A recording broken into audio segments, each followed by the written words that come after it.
Birmingham, Alabama. And just like that, we're back. And, I was talking with Chris about the positivity and the strength and things that he didn't feel like he had going through this, and that I see in people that I know who go through this. You did have that. And, when your friends rallied around, you were able to pull strength from them too, because you felt sheltered. Right. That's right. So the sheltering part, was that just imperative to be able to come through this so that you would feel that you could, and that gave you the courage to actually do it? For me, it was. I don't know if it's in all cases, because sometimes when you feel like you are a freak or you're broken, or that people said, you're being punished for something you don't even know you did, you're not sure about how much you want to struggle forward. If I'm that bad and God's punishing me, why should I just accept the payment or the punishment? But when people care about you and they wonder about you and they put their hand on your shoulder and they take you places, then you realize you have value beyond just yourself. And people going through depression or psychosis or drug addiction or alcoholism or divorce or loss of a child, the world in their mind is their reality. And it might not match what your world is. We're not going through that same scenario. And so it's important, I think, to have someone who can listen to you. Just listen to your words and thoughts until you can find your way out of that darkness. And, so for me, having people like Beth and Linda and Judy and Jeff and Ed and Craig there made a whole world of difference, because I realized that they liked having me around, and sometimes too, when you go through these dark moments, you wonder if you're maybe more of a burden than a help. And some people don't want to be a burden, and it's a tough place to be. I never at any point in time wanted to die. At no point in time did I want to hurt myself or take my own life. At the same time, I was losing the ability to understand how to live. It became exhausting. And I think, when you go through moments like that, and it's difficult, it allows you to see a bigger picture once you come through it. It's like if people sometimes have health scares and they have a stroke, but they survive the stroke. They call it, that's a warning, a stroke warning. Then they change the way they eat and act. They start living life because they almost lost it. So for me, in a non-physical but spiritual sense, I had that awareness to say, you know what, I need to be happy, because anything can happen at any point in time, and this thing proved it. So try to be happy, and maybe sometimes I'm a little too happy, but I really try to enjoy every second I have, and having people around that care about you, and I think it's a mixture too of wanting to be loved and fear. You're afraid it's going to happen again. You're afraid it's going to overtake you. At the same time, the love that people give to you feels so good. It's such a nice placebo in a sense. So I always tell people, if someone's going through a hard time, try to listen. At least listen. Don't judge. Maybe you can't fix it right away or at all, but at least listen, and that lets them know you care about them. And when it comes time for a change to be made, they can approach you and that you can help them with that change. Well, I have to ask you a question, and I've never asked this of you before, so I hope it's okay. Mm-hmm. When you went through this, it was unexpected, and you don't know if it followed you home, if it was something that was in the structure itself, because you know that it could leave your room because you saw it downstairs, right? Yeah. Well, it's interesting.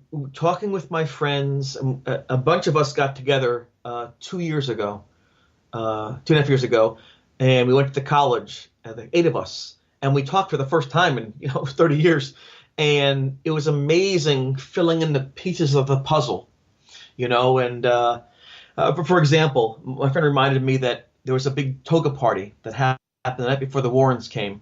And I told my friends, there's somebody outside the window looking in, and they're angry and disheveled. Looked like they're a foreigner. They didn't belong there. They were lost and angry, and it gave me the chills, so much so I wouldn't go outside.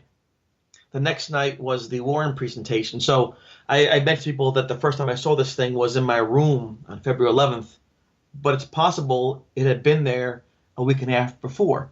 When you're not looking for something, you don't always see it. You know what I mean by that? So it wasn't until it became obvious I realized, oh, it's there. And so sometimes you look back at things and it can, with a friend's help, it can change perspectives. One of my friends reminded me that during the haunting itself, I got angry at one point in time, and I challenged the thing. I called it a coward and things. I was yelling at it, and it growled. I ran out of the way. Like, don't do that, they said. So, but so there are things that I'm still recalling with my friend's help that you can't remember everything. It's fascinating. It really is. And who knew? Who knew that this 90-day period of my life that I didn't like at all, that I didn't want to happen, would in some way define me more than anything else that would ever occur. Unbelievable, It is. And, I guess the question that I wanted to ask, because I keep hearing this from other people, I think I know what your answer is. But people are always afraid that they're going to let their guard slip, or let something negative cross their mind, and oh my gosh, it's going to start all over again. But this has been 32 years now, 33? 33 since years. This happened to you? Yep. Have you ever experienced anything else? Does it ever cross your mind that that's a possibility anymore? If I said to you I don't think about it almost every day, I'd be lying to you. It's kind of like when a person goes to war and their plane gets shot down. You never forget that. And you dream about it. You think about it. It defines you. So I worry about that to this day. I still cannot. You can ask my wife. At nighttime, if no one's near me, the light's on all night. I have to be near someone in a room where I can't sleep because it came out of the blue once. So my mind, not logically, but emotionally traumatized, like PTSD, it can happen again. So, you hope that as 10 years goes by and 20 years goes by and 30 years, things lessen. My ability to speak about it has improved. My ability to analyze it has improved. My ability to take it beyond the fear has not changed. It was such a terrifying thing. And in fact, I think I probably look back at the old notes or the old photographs or look at my book once in a while, things that Tim Shaw wrote, or Please Talk to Me, the film or the sci-fi show. I probably look at those things every day and keep wondering why and keep wondering how. And sometimes the answers just aren't there, but in the end, like I told you, that my final answer to myself every day is, you're here. You're healthy. You're good. You're living your life. And so don't let the fear of what happened, control you. But I have to tell you, and this is something that makes me a little embarrassed, that fear doesn't go away. There's definitely a PTSD element to what occurred. In fact, I used to count the days every day away from the haunting. 1,235, 3,000. I finally stopped counting the days about 2 years ago. Oh, wow. I'm not smart enough to do the math anymore, but because I realized that's not helping, so it's a fascinating thing. And I've had a few experiences since then, and they've almost all been positive. So I'm looking at them now as the outlier. I'm defined by the outlier because of, the priest was there with the blessing and the Warrens and the photograph.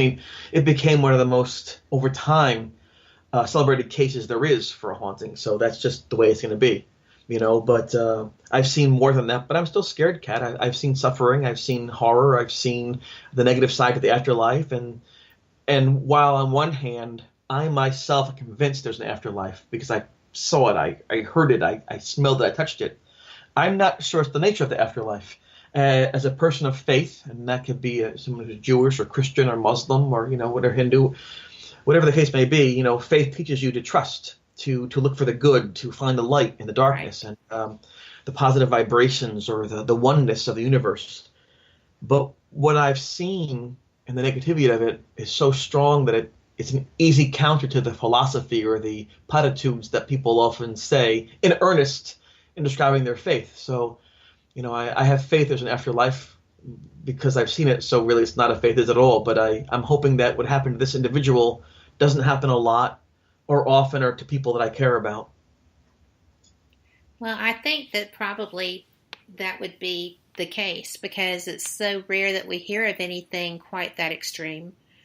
And I hated putting you on the spot, but I know that leaves a mark. Yeah. And I know how positive you are. And I know that you're positive because, I mean, you have a beautiful wife. Yes. You have a wonderful family. And, I do. generationally, you have a wonderful family. And your family, your wife and children are wonderful too.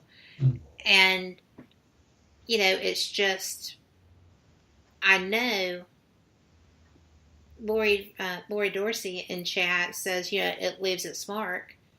And it does, doesn't it? And so even somebody as positive as you who has achieved such beauty in their life still sometimes goes, yeah, I saw that.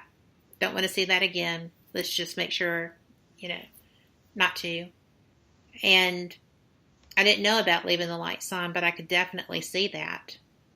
Well, I think there has to be a choice at some point, because even if you have a beautiful wife or amazing husband, people still cheat. Even if you have wonderful kids, people sometimes neglect their kids. Even if your parents raise you well, kids sometimes do the almost awful things. So even if the cards are stacked in your favor, you still have to play your hand. You do.